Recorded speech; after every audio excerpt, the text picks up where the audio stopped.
There's just so much. You're listening to a Mamamia podcast. Mamamia acknowledges the traditional owners of land and waters that this podcast is recorded on. Hello and welcome to Mamamia Out Loud, what women are actually talking about on Monday, the 16th of October. I'm Mia Freedman and I'm in the driving seat for one more day while Holly is away. I'm Clare Stevens and I took a bite of an apple just before I said my name, which seems unprofessional and also chaotic, so I'm sorry. And I'm Claire Murphy. You normally hear me hosting Mamamia's daily news podcast, The Quickie, and for all intents and purposes today, filling in for Holly, but so you don't get confused, just call me Murph, because there are two Claires on the show today. And on the show today, over the weekend, Australia overwhelmingly voted no at the referendum for an Indigenous voice to Parliament. We unpack what led the no campaign success and where the yes vote went wrong. Plus, won't someone think of the horny parents? Are teenagers the reason that parents stop having sex? And have you ever met a relaxed woman? Chances are you haven't. But first...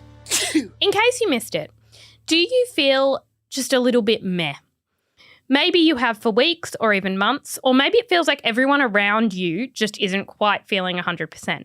Since the early days of the pandemic, researchers have studied long COVID, which has more than 200 associated symptoms, the most common of which are things like fatigue, breathlessness, and cognitive difficulties, memory problems, or brain fog. But a recent study has identified the existence of a long cold. Long-lasting health effects from other respiratory conditions, such as colds or flus or pneumonia, that are currently going unrecognised. So some of the most common symptoms of the long cold include coughing, stomach pain, diarrhoea, that stuff that so many of us just constantly have, and you're like, oh, well, I'm just going through a weird phase. These symptoms were reported an average of 11 weeks after the infection. And apparently this isn't a new phenomenon. Like, doctors have known this for a very long time, that these kind of viruses, like, you have long-standing effects. But I feel like I've had a long cold for about 15 years. Do you guys feel like you've got just something lingering in the immune system? I don't. But a few years ago, there was something called the 100-day cough that seemed to go around in winter.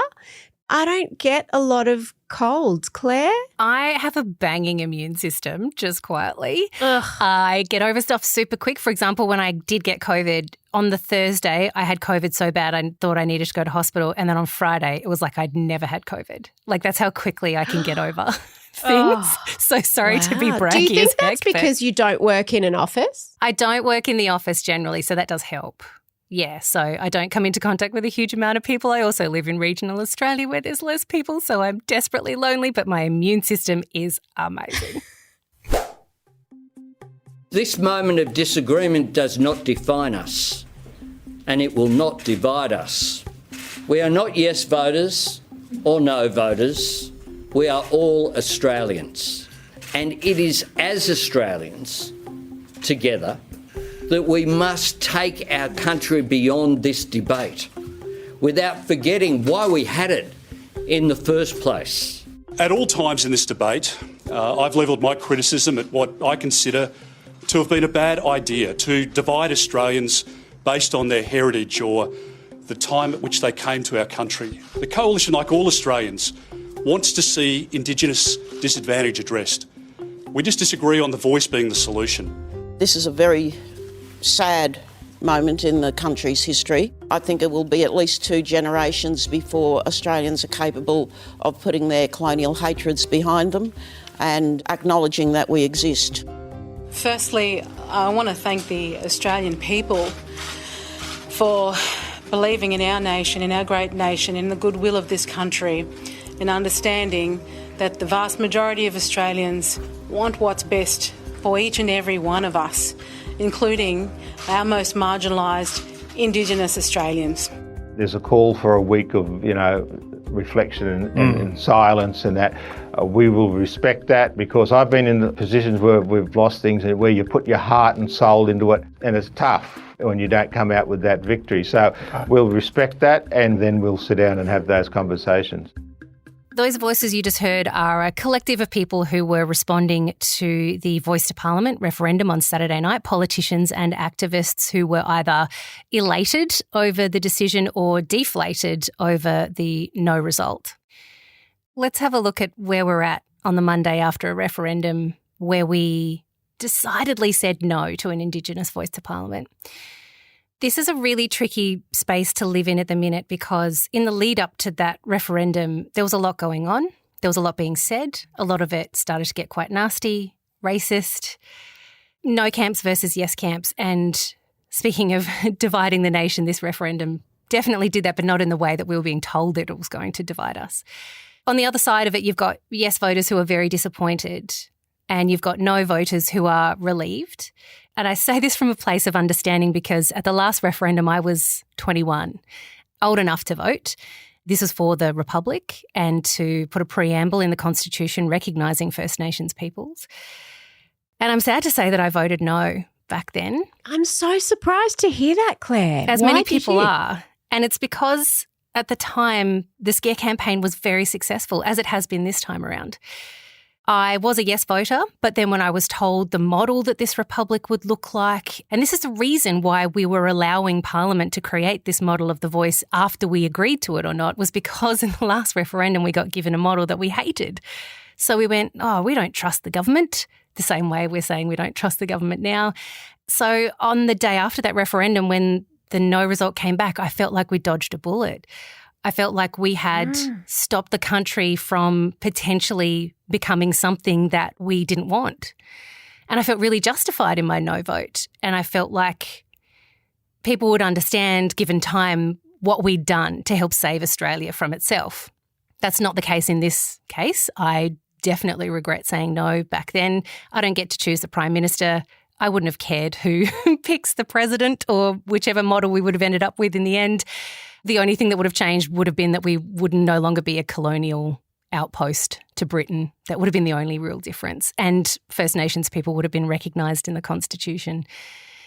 So this time around, I understand where no voters are feeling today, but when you look at this whole process and how politicised it became, how point scoring it became, and then you think about the hundreds of people who contributed to the Uluru Statement from the Heart, which is where this came from in the beginning. It was not a government implementation. It was from First Nations people.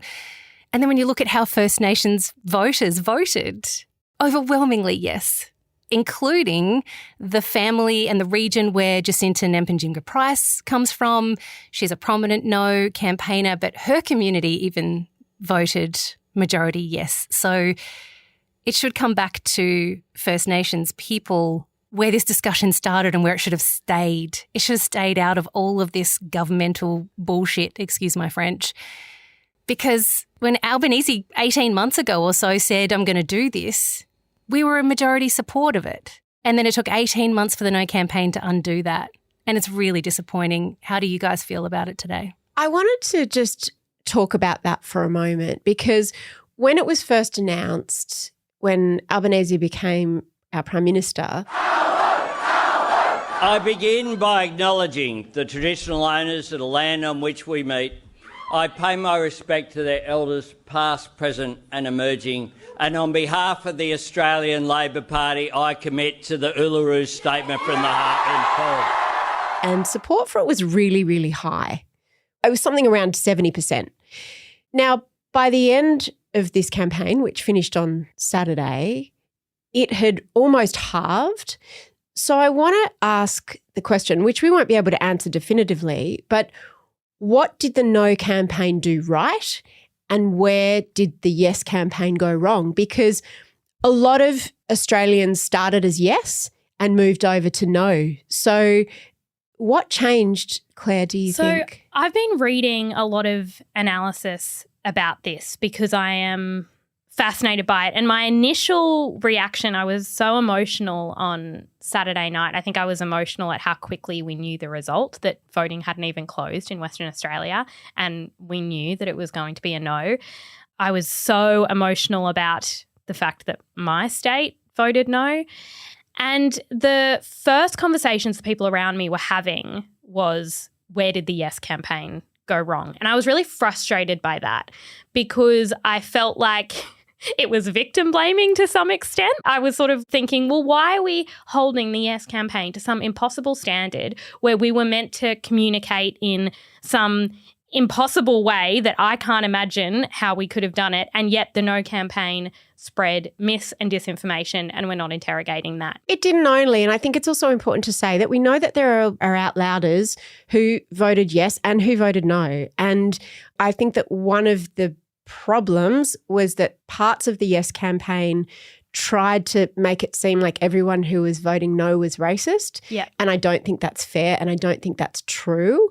And I think it's really important to say that. And it seems like from all the numbers that are coming out in terms of specific electorates, what happened was the Yes campaign focused on inner city, and that was sort of already going to be in favour, and totally ignored rural and regional areas and culturally and linguistically diverse Australians. Totally ignored them.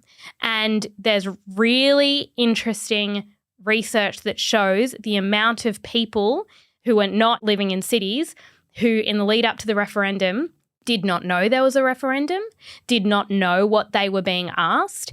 I think that it's the disengagement that is the huge, huge problem, that we missed a huge proportion of people, and what reached them was the No campaign or the scare tactics, as you were talking about, Claire. The Yes campaign did not reach them at all, and I think that is so scary, and I think it's evidence that it's almost like we live in two Australias. Yeah, I also think there was a lack of detail. There wasn't a clear message. I think that the No campaign had a few things going for it. First of all, the fact that no referendum has succeeded in Australia without bipartisan support. Mm-hmm. So the minute that Peter Dutton said, we are voting no and we will campaign for no, he could have just said, we are sitting this one out and everyone can vote. You know, he could have been neutral, or he could have said, we're going to make this a bipartisan issue. Then it would have been very different. I think that the Indigenous No campaigners, including the Conservative No campaigners like Warren Mundine and Jacinta Nampijinpa Price, and then the far left No campaigners like Lydia Thorpe, I think a lot of non-Indigenous people thought, well, but there are Indigenous people who are saying no, therefore maybe I should say no as well. I think that they were very effective with their messaging, and it was a complicated thing to explain. I think if you look in the comment sections of the referendum no result, you can see a consistent from the no voters who now feel confident enough to speak up because they were told in the lead up to this referendum that they were idiots, they were stupid, uneducated and racist, which is unfair. It just obviously shows that some of us get our information from one place, some people get their information from others, and we exist in our little bubbles of influence. And it's very hard, as we're finding more and more and more in the post-Trump era, to break away from those bubbles. Algorithms serve us what we want to read and we get it over and over and over again. But these no voters now have said, this is why I felt this way. You made me feel like an idiot even though I was reading these things that were served to me and I was understanding. But the comments sections show a lot of these people saying, but so many Aboriginal people voted no. So many elders told me to vote no. And whether that's true or not, that's what they were served, even though the numbers show us that overwhelmingly Indigenous Australians voted yes. That is a truth for them that still exists. So it is really hard for us now to work on getting a clear message to anybody when they don't exist in our bubble. Like, how do you break free from that now when we live and exist in an algorithm? You really can't. It's very difficult. If we don't all watch free-to-air TV, we're not going to see John Farnham telling us that we're the voice. Like, it just doesn't happen now. And I think the sense is that there was kind of an elite who were telling people how to vote, and people did not like that. They resisted that. To think about the number of huge companies that came out and said, we're yes. Like, from reading comment sections, that seems to have worked against the Yes campaign. That people were saying, if a mining company is a yes, then I'm a no. Because that is totally hypocritical that you are mining Indigenous land and then saying you're yes to a voice. I really do think that this is a moment of reckoning in terms of the discourse, in terms of media. It's made me think a lot about what our role is in media, that perhaps my method of communication is wrong, that by being passionate and by seeing this as such a moral issue, that in some ways you alienate people. But I also think the biggest thing that seems to have come out of this is disengagement, is not that necessarily people felt really, really strongly, but just that they went, what am I voting for? If I don't know, vote no. That seems to be it. And apparently even at voting booths in regional Australia, there weren't posters. They were totally neglected, and that really frustrates me. But that costs money and someone has to pay for that. So, you know, I know that there were corporate donations, but the government said we are not providing funding for the Yes campaign or the No campaign. So what was interesting to me, I live in a teal seat, and all the voting booths near me had like 1 million posters. I don't know if yours was the same, but all yes. I watched the same thing on social media. There are some sort of left-wing, small little media accounts that I follow, and they were just like, yes, yes, yes, every day. And I was like, dudes, you're preaching to the choir. And what's interesting is that I knew people who knew no one who were voting no, and I knew people who knew no one who were voting yes. And so I think it's what you say about we're not just in our bubbles on social media, but we're in our bubbles in our electorates. Yeah. So the teal seats all voted resoundingly yes, but the rural seats voted resoundingly no. So I agree with you. Without a single source of truth anymore, I think we're looking at almost like a post-information reality with every election. And I think algorithms have a lot to answer for, because the fact is, if you're looking at communities that aren't reading ABC News, that aren't listening to Mamamia out loud, that are consuming different media, what people are overwhelmingly consuming is their social media. And we talked about it on the show before, that the no side was far more interesting from an algorithmic perspective. That seeing an Indigenous person say, I don't support the Voice, that was always going to get a whole lot more engagement, and therefore that is what reached people who were otherwise disengaged. And now all we can do is respect the week of silence that Indigenous leaders have called for this week, just to let things settle, allow everything to calm down, allow people to heal and grieve depending on where they're at. And then we start the conversation about what next, what now, what do we do from here, because the systems that are currently in place, as we now know, are definitely not functioning in the benefit of First Nations Australians. So what do we do now? That's a conversation for next week. And just anyone listening who is an Indigenous person who voted yes, or people who were part of the Yes campaign, I'm really thinking of those people who have been involved in this from the beginning and who have given years and years and unimaginable hours to pave a way forward, and Australia just said no. So we're thinking of you, and I can't imagine how difficult this time is.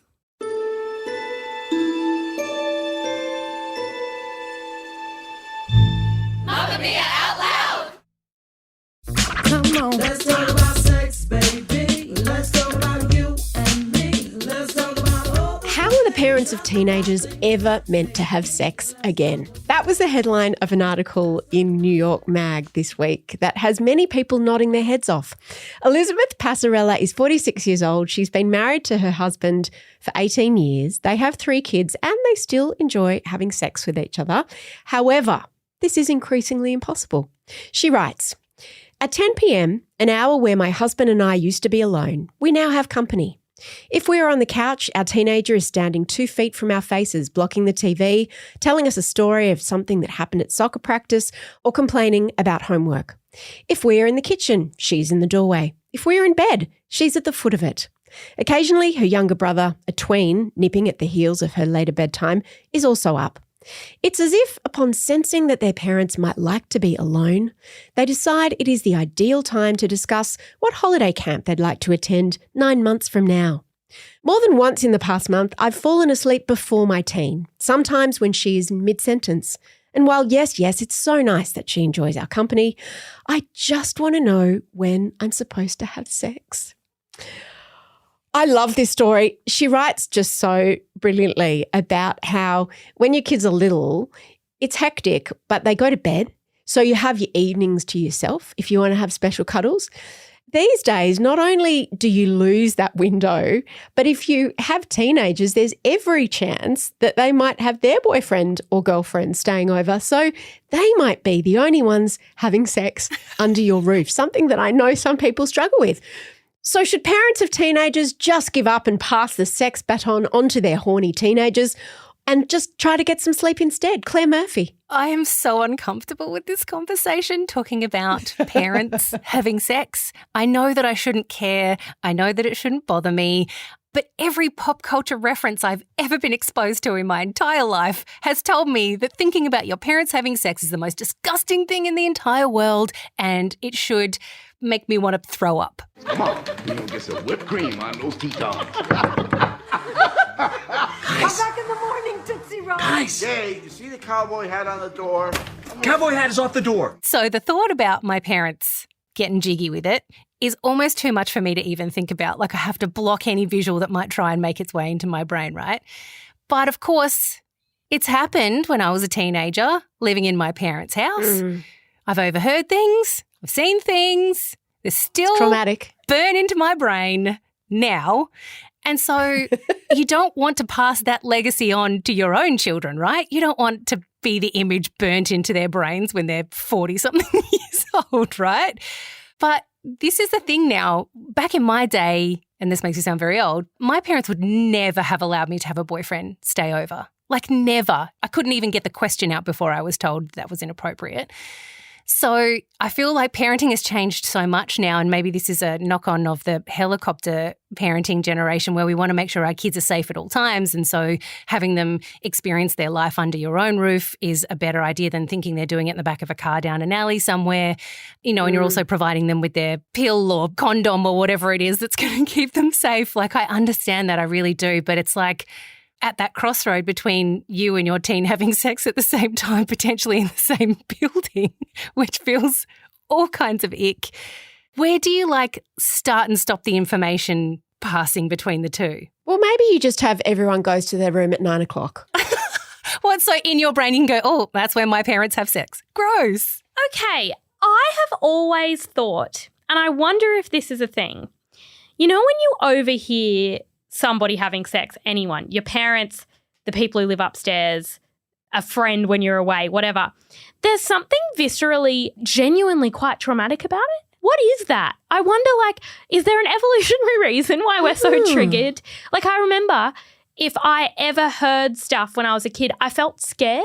Why? Is that Catholic repression, or is that some sort of thing where a good point. You're not meant to hear other people have sex? I don't know. It's such a personal, private thing, though, don't you think, that hearing someone else in the throes of passion feels like you're in the room with them almost. It's such a private moment. And it feels like they're not safe. I don't know. It's really strange.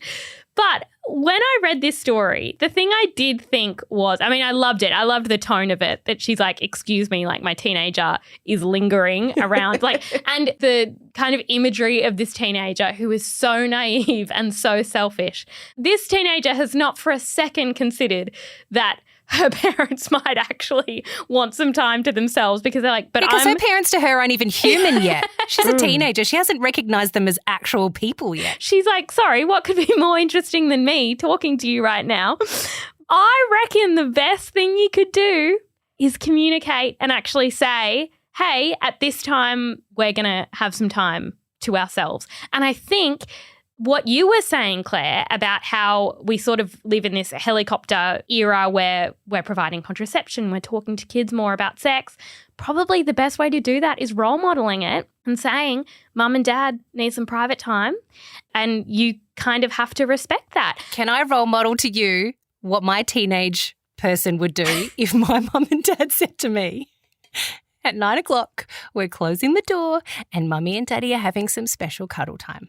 My teenage person would go, ugh, and that's fine. You guys are so disgusting. And then I would have gone and slammed a door somewhere. And that's fine. And you would have slammed a door and you would have done whatever weird teenage thing like playing The Sims, and you would have, and at least you would have been forewarned. So maybe you would have put headphones on.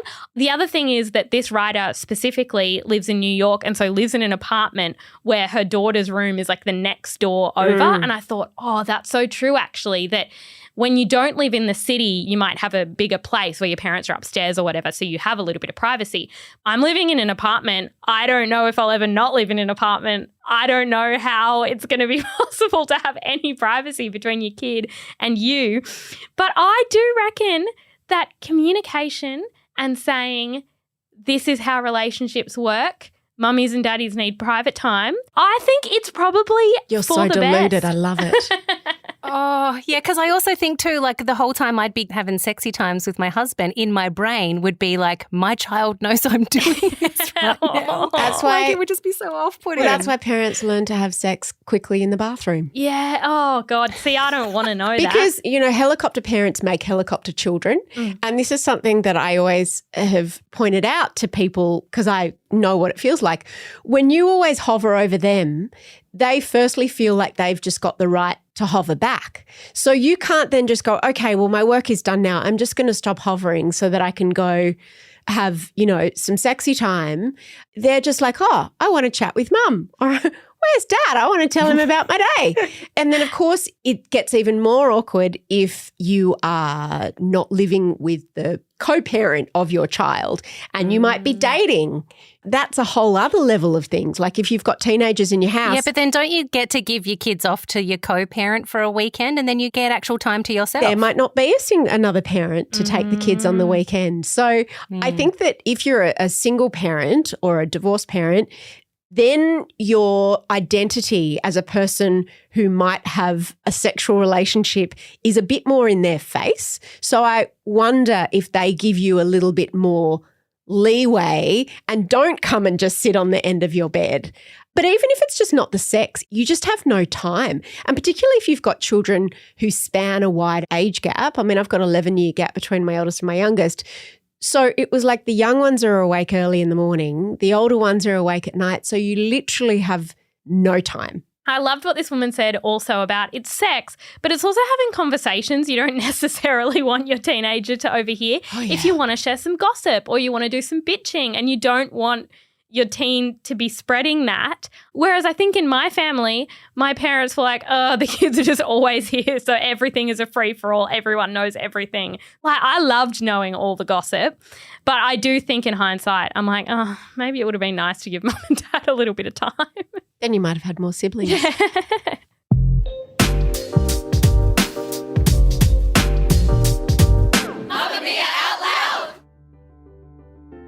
If you want to make Mamamia Out Loud part of your routine 5 days a week, we release segments on Tuesdays and Thursdays just for Mamamia subscribers. To get full access, follow the link in the show notes, and a big thank you to all our current subscribers.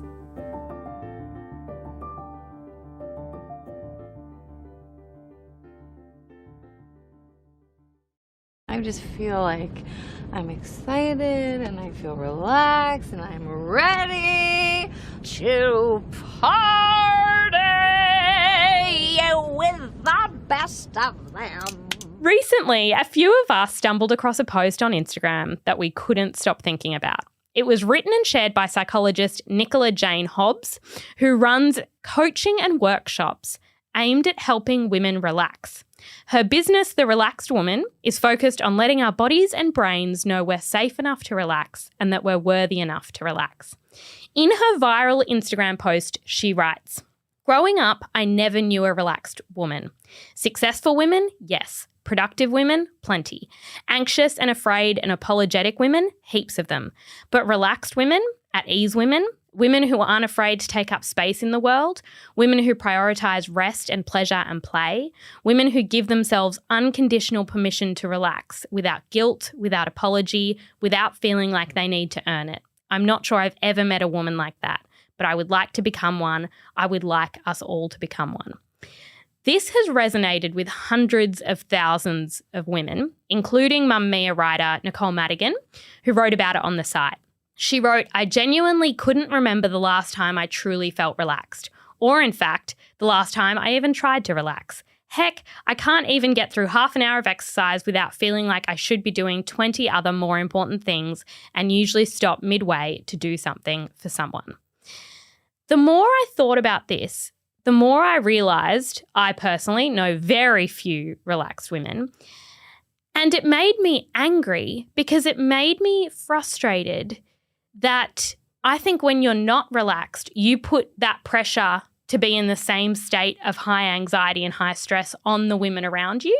Like, I kind of look at the women older than me or around me and think, damn, I'd love to see a relaxed woman so that I felt like I had permission to be like that. But what does it mean to be relaxed? I don't understand. Like, can you be busy and relaxed? Well, I think the idea is the fact that women are constantly juggling a million things, constantly busy, constantly stressed, constantly on the brink of burnout. Carry the bulk of the mental load. Well, not everyone's on the brink of burnout all the time. I don't know, maybe it's the women you know. I've been watching, as a bit of a diversion, the Real Housewives of New York and now the Real Housewives of Sydney. I tell you what, they're pretty relaxed. The big plot point in an entire episode is that one of them is organising a lunch during the week. They make in the that middle of the very day, stressful. and they spend a week organising it. So probably she wouldn't say she was relaxed. They look pretty relaxed to me from the outside, but maybe they're not relaxed because then drama takes My thing hold. is, I can picture a lot of relaxed men in my life. I can picture a lot of men who will turn up on Christmas Day, have a beer in the backyard, be very, very chill. There is not one iota of stress coursing through their veins. I know a lot of men like that. I do not know the female equivalent. Claire, do you know relaxed women? I feel like, Mia, I'm kind of in your boat where I'm not fully comprehending what relaxed means, because I think I have moments in my life where I am fully relaxed. I can spend time on a couch binge watching things with not a care in the world. Don't feel like I have to go and do something at all times, but then there are times when my brain is full of things, to-do lists that I need to get done. So then am I a sometimes relaxed woman, or do I have to be relaxed all the time in order to be a relaxed woman? I've also got friends who really prioritise play. So overseas holidays, doing things like, my best friend is the best at just going and doing whatever it is she wants to do. She also has no children by choice, but she will go out for dinner at the drop of a hat. She will go and experience things, like she's all into, you know, extreme bungee jumping, like whatever really satisfies her, she's more than happy to spend the money and take the time and do it. So is that a relaxed woman? She's very high energy. She's always doing something, but in her own mind, she's doing all the things that she really wants to do and achieve in her life, but she also has an incredible career. I don't understand what a relaxed woman means, because does it just mean a woman who has no mental load? Because they're very few and far between. When I think about the relaxed women I know, they don't have children.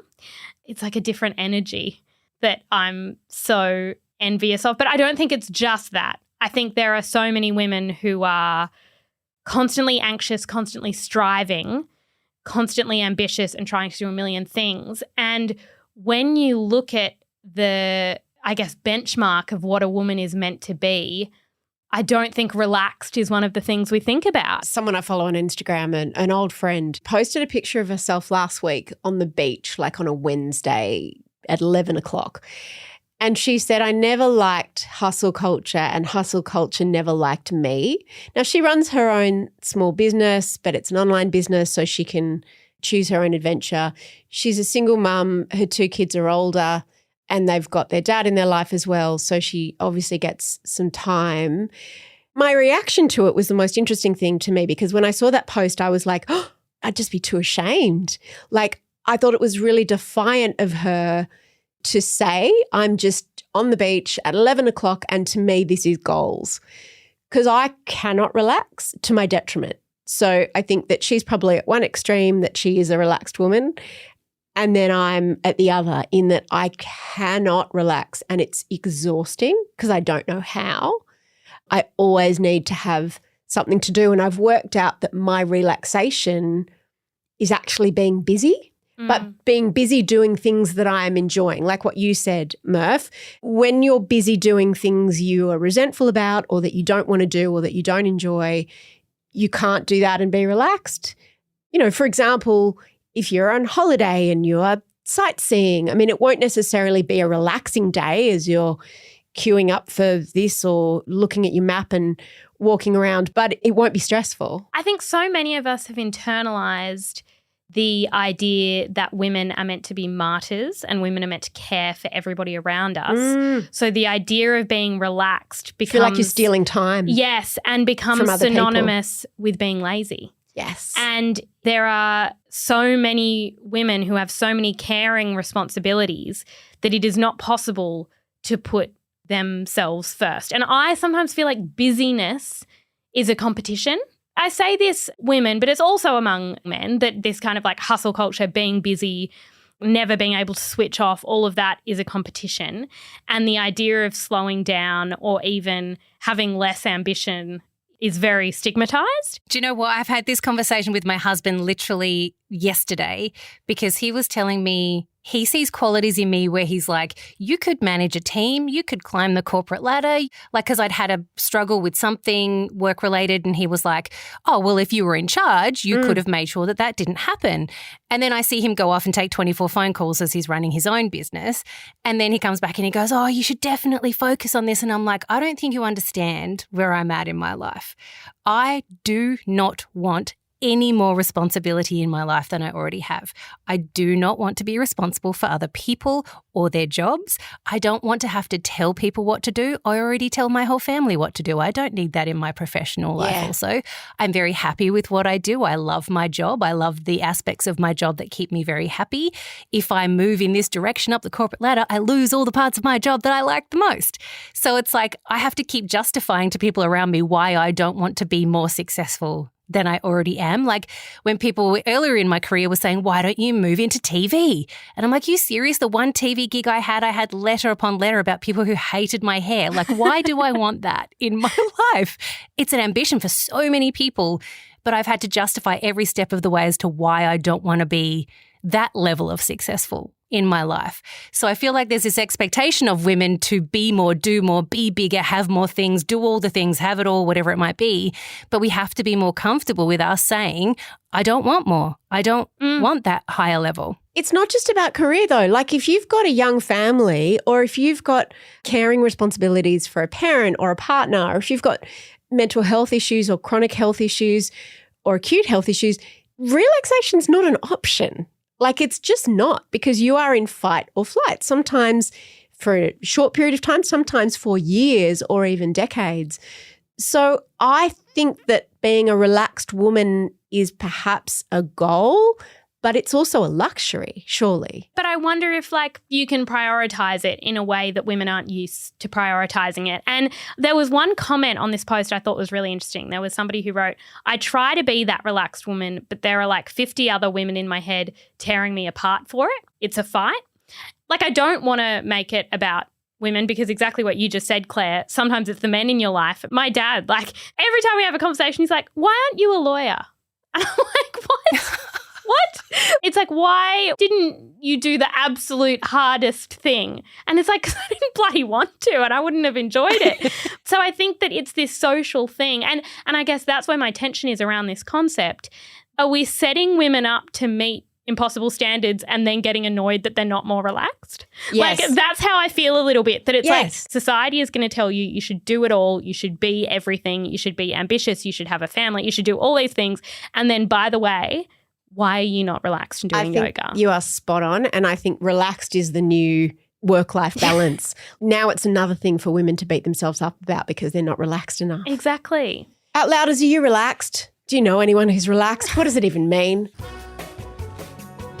Now, for recommendations all this week, we are going to be sharing some of the ways in which we've been distracting ourselves from a very, very heavy and distressing news cycle. Claire Murphy, let's kick off with you. I have gotten very deep into skincare at the minute, and anyone who knows me knows that that's not normal for my behaviour.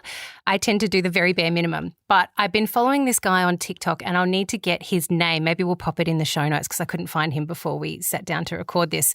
But he does these videos where he goes into a chemist and he says, here's all the skincare that's really worth your money at a chemist, and here's the skincare that's not. And I have just been sucking it all in. And this one thing that he recommended, I don't know about, do you guys use toner? No, not since I was a teenager. Same. I was like, I haven't used toner since God knows when, because it takes a bit of like extra effort. It used to be cotton wool buds, and then it was like the makeup pad things, which you then need to wash. And I was like, I don't have time for that. So this guy recommended this. It's called Thayer's. Ooh.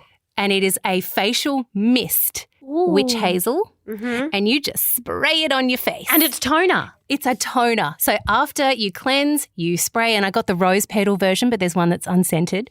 And you don't have to use a cotton wool bud or a makeup pad or any other extra anything, because you just spray it on and then you put the rest of your skincare on top of it, and it's a time saver, and my skin feels bloody gorgeous. And what does toner do? I forget. The toners of the olden days when we were teenagers used to just be like alcohol and just strip everything off your face. Yeah. So there's a good reason that we don't use them anymore.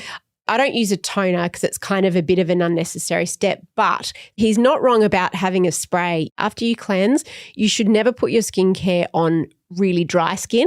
Your skincare will always absorb better if you do a little bit of a spray of mist. I just use like a Sukin, like $5 whatever. Can be anything really. It can just be water, but it makes your actives and your serums and everything go in better. Well, this one says it cleanses, softens, refreshes and moisturises, and you can use it anytime throughout the day as a softening refreshener, and it does exactly what it says on the bottle according to my face. Well, you are glowy, so. I know. Your skin's looking incredible, so I'm like, hello, I need that. Good reco. Oh my God, love. Got it for $14.99 at the chemist, and there's like two different versions. You can get the rose petal or you can get just like the non-scented version, whatever suits you best. But I'm a big fan of the old rose smell, so I went with that. Love it.